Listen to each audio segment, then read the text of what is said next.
So without further ado, I'd like to welcome our first standalone speaker, Andy Taylor, the Director of Strategy at Cubic Transportation Systems.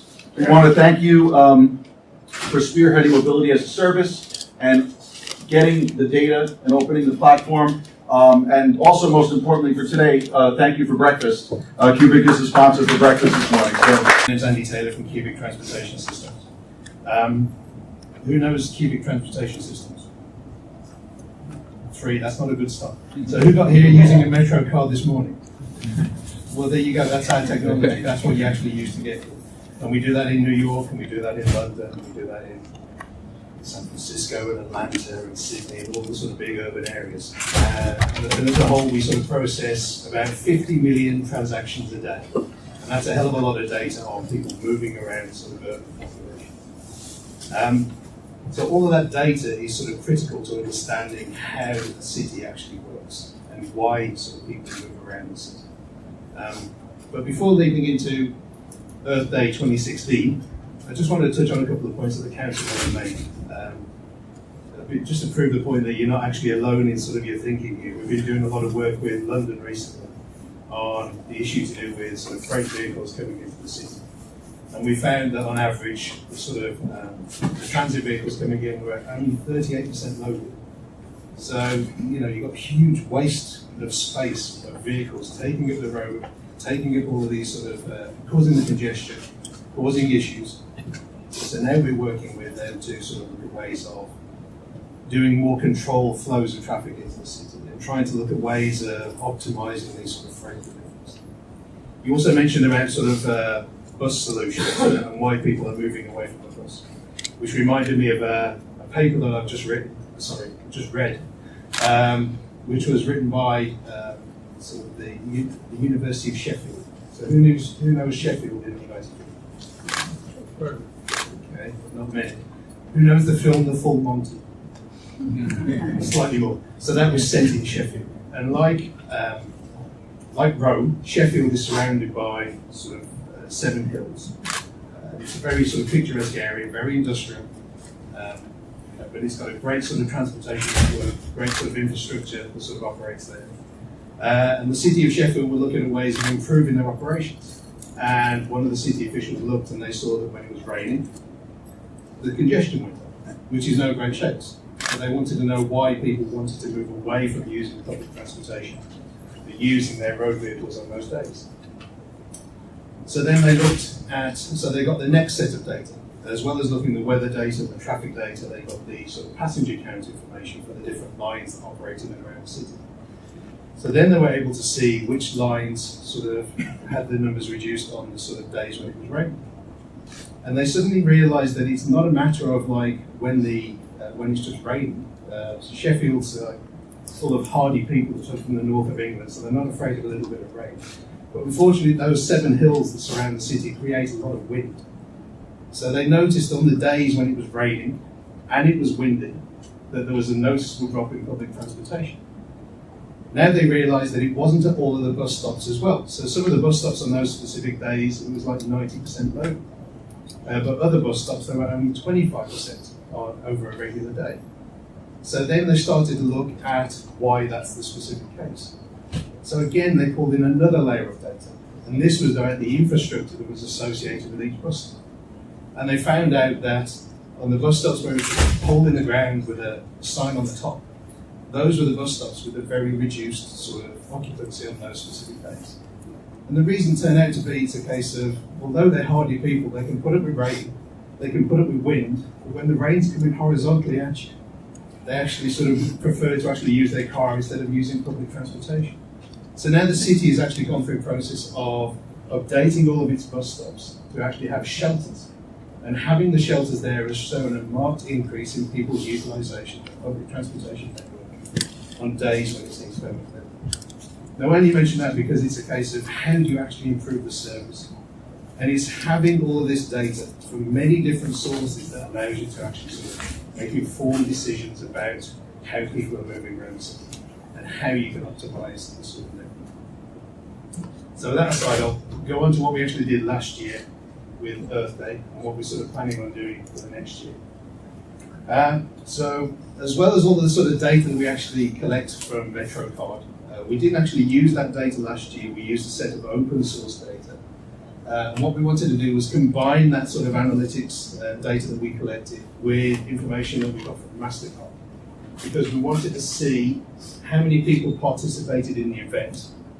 And we also wanted to analyze the impact on the transportation network and on the sort of commerce associated around the areas where the road closures were closed off. So we wanted to prove if there was a detrimental effect. We also wanted to see who actually took us up on the options for Earth Day. And the full report's on the Cubic website. You can sort of go and download it afterwards. Gets into a lot of technical detail, which I won't go into today because I haven't had enough coffee yet. So the data sources we actually took from a numerous open source sort of series of APIs. We took toll plaza vehicle counts and all of the main access roads in and out of the city. We took the MTA subway entrance and exit sort of counts across the city from all of the stations. We worked with City Bike, and they gave us information on the amount of bike utilization, the amount of free dock space for every sort of City Bike sort of station across the whole city. MasterCard created sort of a bubble around each of the roads that were sort of, each of the areas that were closed off, and created a count of all the sort of commercial enterprises in that area. They cleansed and aggregated the information so it couldn't be sort of associated with any one sort of commercial enterprise.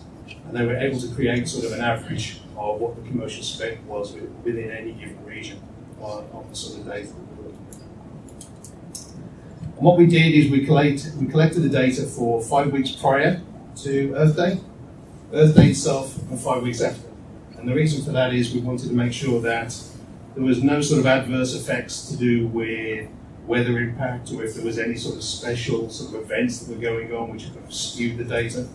So we sort of collected for an 11-week period in total, and we used all of that data over that period to sort of do the analysis for what we did on Earth.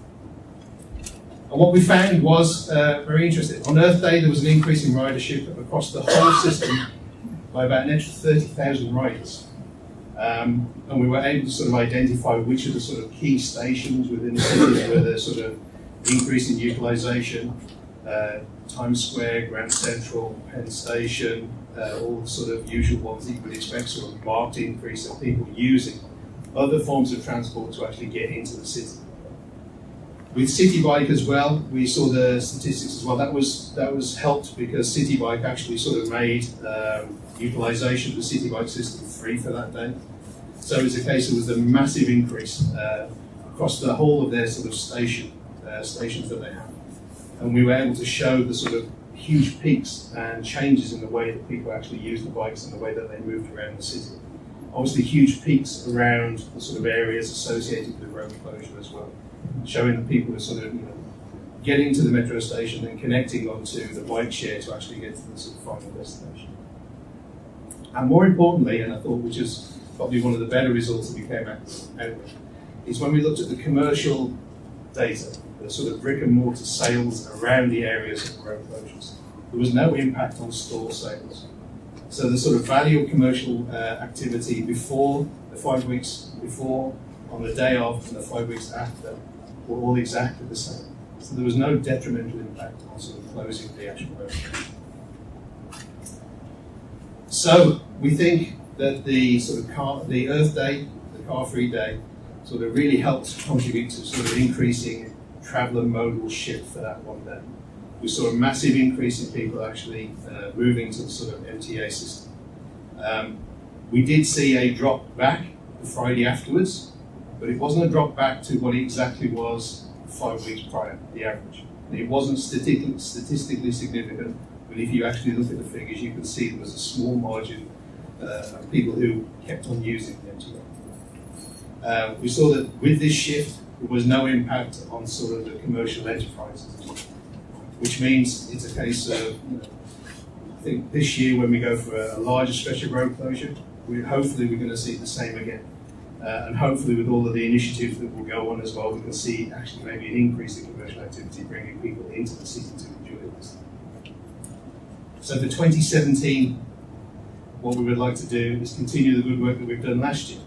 So we want to use last year as a benchmark. We want to see what the sort of percentage increases were last year. We're going to collect the same amount of data again. We're going to be looking towards the MTA to provide us the sort of same sources of information that happened last year. We actually want to get more data. The example of Sheffield, it's a case that we needed weather and traffic and passenger count information in order to make an informed decision. We want to get even more data because it's only when you start layering that data together you get an understanding of how Earth Day is going to make an impact. And what we want to try and do is understand people's requirements before we start collecting this data. So we want to reach out to the academic community, we want to reach out to the agencies, we want to reach out to anybody who's going to be impacted by Earth Day and try and understand what it is they actually want to get as a data element. It might not be something that you can get now, it might not be something that's readily available, but by coalition of all of the data elements from across all of the stakeholders, it makes it a lot easier to actually try and understand how you can get that data element. We can combine several data elements to maybe get a vision onto a specific element we want to look for. So for example, MTA might be able to look at if you've got a special event and the weather's doing this and the loading is this, can I start looking at sort of dynamically managing sort of the utilization of my staff at different stations? Or if I've this specific weather condition, for example, how can we improve bus services? Do we increase the headway between the buses? Do we actually sort of increase the greenwash effect of the traffic lights so we can open up the roads more to let more traffic through? So it's only by combining all of that data together we can sort of get these sort of big solutions. And I think probably one of the key things for these big solutions that we want to sort of really push for is it's not just about collecting the data and just looking at the data in isolation. Because we can all collect the data and we can say when it's busy, or where it's busy, or what mode of transport is the busiest or the most congested. That's great. They're great for collecting statistics now. The key thing to sort of solving some of the congestion problems is trying to understand the why of why people are traveling, why somebody's making that journey. Because when you understand the why, that's when you can start to modify. That's when you can start to nudge. That's when you can change behaviours. And that's when we can start to reduce the congestions on the road as it exists today. So our plans for 2017, we want to create this open data platform again. Obviously, sort of creating and sharing open data is key to this. We want to bring more people into it. We want to sort of try and make this more inclusive and try and address more of the questions that we didn't manage to answer last year. And hopefully we want to make sure everybody has a great Earth Day in 2017. Thank you very much.